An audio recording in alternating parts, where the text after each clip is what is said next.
I am very, very pleased to introduce Andy Brings to this select interview episode. How are you, Andy? Proud and happy to be here. How are you? Of course, the news is out that Sodom's Tapping the Vein is getting a long overdue re-release. We're going to get into it about this record and the times around the creation of the record and what was going on. And yeah, so I'm really excited to jump into it. But I mean, Tapping the Vein, it's considered by most people that it's one of Sodom's most intense and aggressive albums, I would say, from the discography. Can you share some of the insights into kind of what was going on around the time of the creative process of that album? You know, since I never drank much alcohol, didn't do any drugs, I remember everything. When I joined the band at the end of 1991, I was still in high school. I was in my last year in high school. So they wanted to have a new guitar player. Michael Hoffman left for Brazil, and they wanted to have an unknown guitar player. Here I am, super unknown.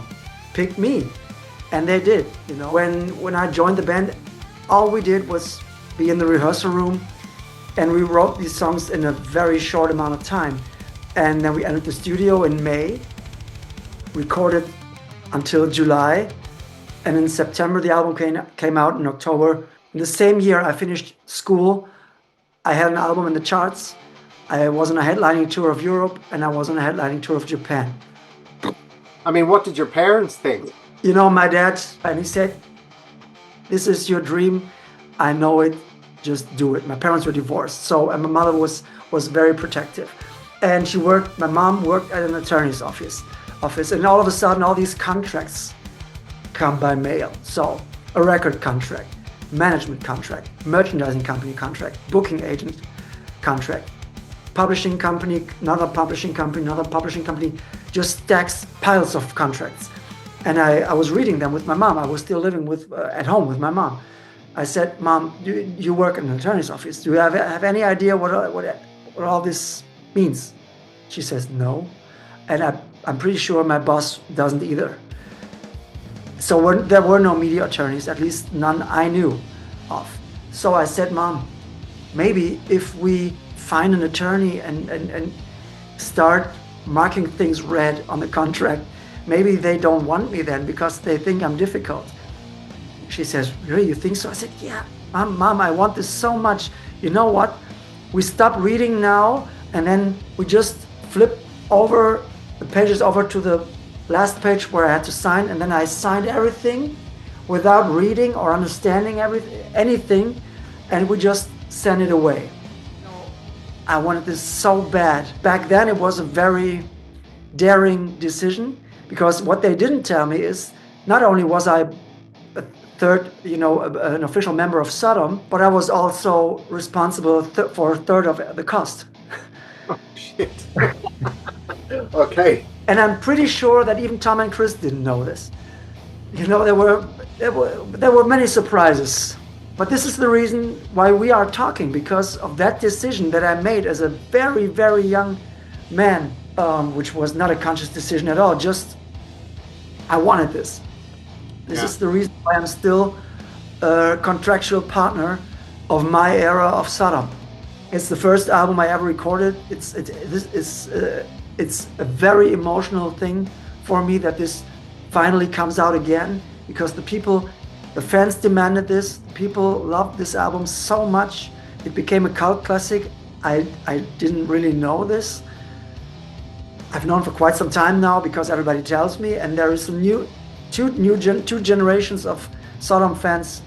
There are 17-year-olds, 18-year-olds who write me or come up to me at concerts and tell me how much this album means to them. This is mind-blowing. I was so hands-on with this. I did the negotiations for Tom and myself with the company. I also did the remix. I also produced the 3 live records from old tapes. Everything in the booklet, the majority comes from my collection. You know, this is as much as it's Tom's project, it's my project as well. Yeah. Just with this, the work that you did in it and the remastering process, like, what are your thoughts now to the way this sounds? Say for someone who's kind of, you know, they have the original copies, say, or a lot of people don't, and they're looking for it, me being one of them.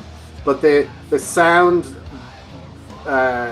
comparison between like the remastered version and the original? Is it dramatically different? It's an actual remix. I mean, the first record is the original album remastered, just to give it a kind of updated sound. Still the same, but a little updated. And for the remix, the Redux, I really did a complete new mix. I went into every itsy bitsy little detail, not because I wanted to make the album better, but I wanted to create a companion piece, so to speak.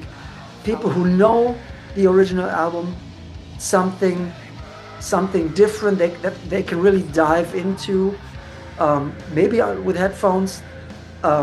I found some lost tracks working on this. So Reincarnation has a different vocal track, which I had totally forgotten about. This is the version on the Redux is the way we started out, with Tom singing in a higher register. But back then we felt it's not working. So Harris Jones, the producer, said, "Tom, why don't you go super low with your voice?" And then all of a sudden the song was there. And that's what ended the original album. But for the Redux, I thought, let's give the people this different version, I left out all the keyboards at the end. Wachturm has a different solo. So I found some different parts. The title track had an intro solo by me. I had no idea. So that's on the Redux as well. So it's, if you know the album, I think it's a great sister record. Yeah. It feels like I'm returning to a very good place with this. Did you just fit into the band kind of seamlessly, or did you have to kind of try and find a balance somewhere? I had to grow up pretty fast. Tom and Chris had been together for 10 years at this point of time, and they already hated each other, which I did not know. Okay. And I was happy. I came to the rehearsal room every day full of energy, just happy to be there, only to learn that they didn't have to say much to each other anymore. I had never experienced anything like this, Yeah. I was younger. They were around 30 and I was 20, 21. Yeah.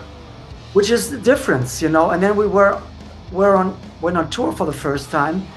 Yeah. All of a sudden, I'm on a bus with 13, 14 other men who are way older than me, way more experienced, who have done this many times before, and I'm this kid. I will never forget the Pretty Mates, the band from Yeah. Pretty Mates. They were on tour at the same time as we were with Sodom. Yeah. And they were kind of in the same clubs as we were, maybe just a few days prior to us. And when we came into the venue, it was still dirty and hairy from the Pretty Mates. Shit. And then they cleaned it up.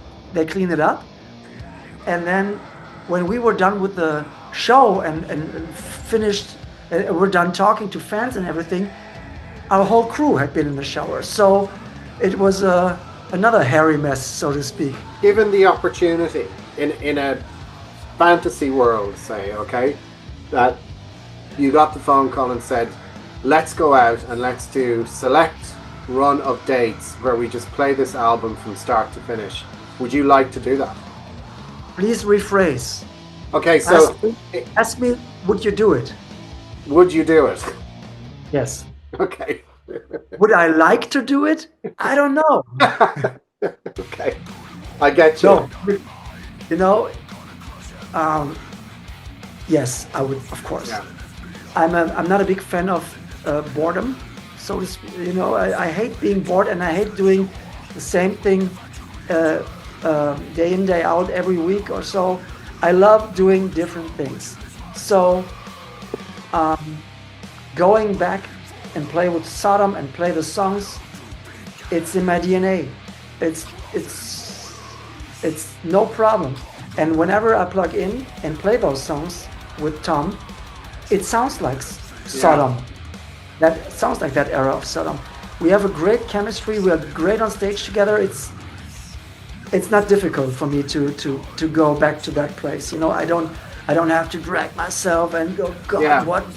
Don't remember anything or any of this. How does this go? No, it's all there. And with this redux of this album, what are the chances of a redux also for Get What You Deserve? We are already talking about this because nice. the next logical step. There is this era which didn't even last 2 years of Tom Andripper, Atomic Stive, and myself. And within not even 2 years, we recorded an EP, a full album, a double live album, and a live video. So the basic idea that we are throwing around like at this time is to put this whole era in one big box set. But this is as far as it goes. We are still so heavily busy with Tapping the Vein, but we are already thinking and talking about this. Yes. How do you feel that it fits into the Sodom discography now when you listen to it? Does it sort of stand out as being the kind of, or even in fact those two albums, Get What You Deserve as well, as kind of unusual black sheep of the Sodom discography? Or obviously you're very proud of it and you should be, but when you look at that now and the work that you did with them, do you think it stands out as something very different within their discography? I think that's ultimately for the fans to decide. Get What You Deserve is kind of like a black sheep because it's so raw and so unpolished and so in your face. More than Tapping the Vein, it's really just hate and anger put into music, you know. Really super rough, but you know, it's Tom's favorite record from the whole Sodom catalog. Wow. That's What You Deserve. I think that says a lot. Yeah. I love it very, very much. I think my era with the band, it was short-lived, 3 years, but had a big impact.